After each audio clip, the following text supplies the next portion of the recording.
paniculectomy, paniculectomy. Hi guys, and welcome back to my channel. People call me Remy. This is my weight loss journey, my weight loss documentation. I'm really just discussing my progress and how I've gone through it. I've lost 100 pounds and beat high blood pressure and also diabetes. I was pre-diabetic. I did it. I did the surgery. I had a skin removal. Some will call it. This was my excess skin before the surgery. Stay tuned to the end of this video and I will show you my results after. Paniculectomy, that is the medical term for the procedure that I had. And I am so happy to say it. In this video, I'm going to be breaking down the process, my quotes, my surgeon, and who I went to. Give me one sec. Okay, so I did the surgery. I'm going to walk to you guys with how everything went, my consultation, how much it cost, and all the good stuff. And then in my next video, I'll go over the recovery aspect and everything that I went through and what you need before you have a tummy tuck. Some would say it's a skin-only tummy tuck. Some would say it's a paniculectomy. I didn't get muscle repair. I did not get lipo. All they did was literally they cut the skin. I will insert a video. I had like excess skin hanging just a little bit. They cut the skin off and then pull the skin from up here, just pull it down and then sew it back together. For a long time, I was walking hunched over like that.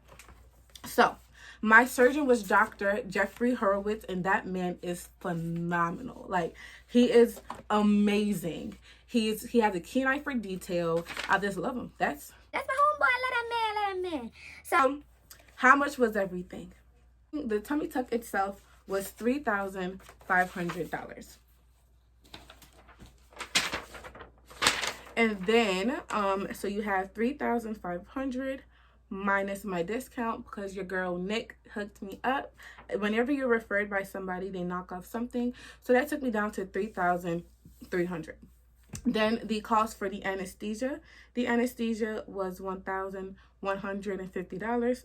Plus the cost of the facility center, which was $1,274, totaling in $5,724.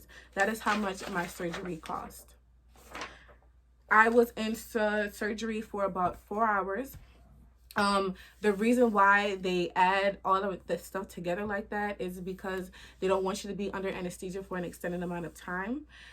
The surgery was amazing, but let me walk you through my consultation because I'll talk about that later. I walk in to the center. This is Dr. Jeffrey Horowitz.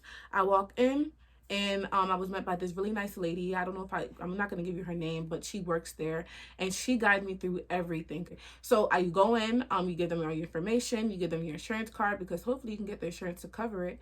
I'm going to have that in another video because I had a skin only surgery. You walk in, they tell you to go in the back, you undress. So you take off what you want to work. So because it was my midsection, I had to take my shirt off, but I also had to take my pants off. So the girl was naked. Had my bra on, but that was about it.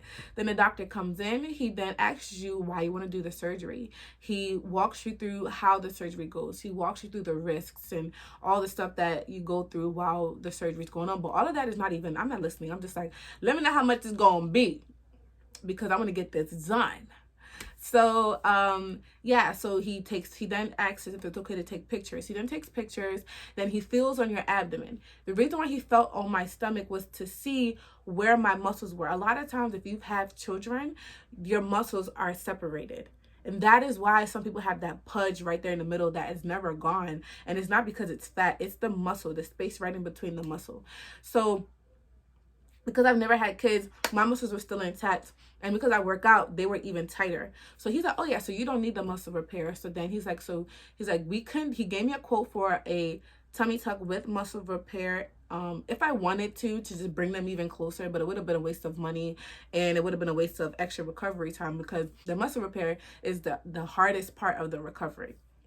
So he gave me the paper for the quote for the muscle repair with the tummy tuck. He gave another one for the muscle repair, for the tummy tuck without muscle. And I'm like, oh, this is a huge difference. The price difference was, let's see.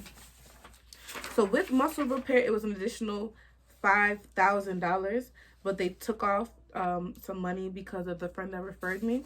So everything would have been it's not too bad. It would have been $5,124.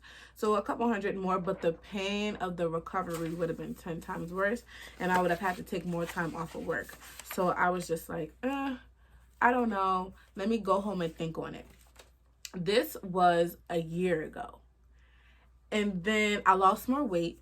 And then I went back. And I'm like, look, doc, I'm going to get this surgery. What's up? And he's like, okay, let's examine you.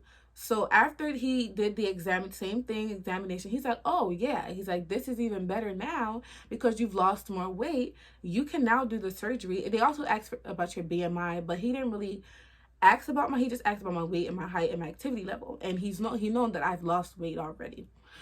So he's like, okay, so now you just have to prep for surgery. I'm like, what?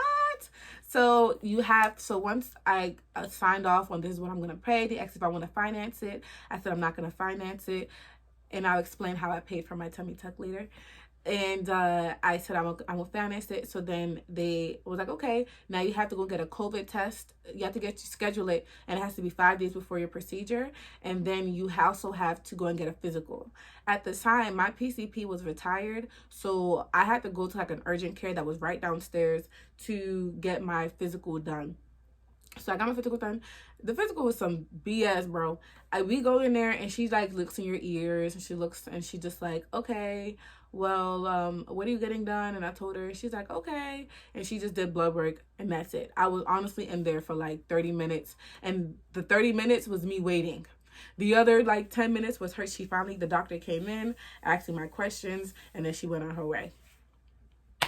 I got my lab work came back correctly. I was panicking about my COVID testing because y'all know I had COVID before. So, you know, when you just overthinking, you're like, oh my God, I'm scared. I want to get this surgery. I didn't want anything to get in the way of me getting my surgery.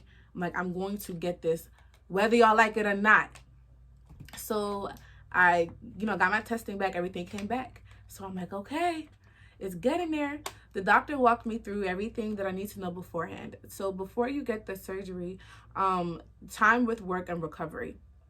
So I had to take a week off of work because I didn't have muscle repair or lipo. My recovery time would be a lot shorter. I still couldn't do anything. He said I had 3 weeks before I could work out and take a week off of work. He said really you should take a week and a half to 2 weeks, but because I didn't really have to do much at work, I could just sit in the office. He said, okay, a week would be fine. So I took a week off of work, and then I had to wait 2 weeks before I work out. And that was pretty much all the information he gave me. He said, you can choose to wear your faja if you want. You can choose to wear your binder if you want. And I'll walk y'all through how that process went, because I definitely need the faja and the binder. That recovery was no joke. So I took the time off of work. I told my supervisor. I actually told some people, but I didn't tell a lot of people because nobody really understood why. They never saw my skin because I had to hide the skin under my clothes. I was good at hiding it, so they didn't really know. So everyone was like, why would you want to get a surgery done? Like, you don't need to get it, and you don't have any kids, and da-da-da-da-da. I'm like, I'm going to do it regardless. Sorry, it's my life. Some try to scare me and say that you going under the knife and, there's complications, you can die and this and that. And I was like, God got me. God is good all the time. He got me. That was pretty much it. My next video, I'm going to go over the things you're going to need before the surgery. I hope you stay tuned. I will be releasing that video in about a week. And please like, comment, and subscribe. And I hope y'all enjoyed this video. In this picture, you can see my drains and how I look with clothes on compared to the other pictures. And then in this one, you can see my waist now with the binder on. And then in my next video where I talk about the surgery, I will show you my incisions, my scars, my skin, and everything. So stay tuned.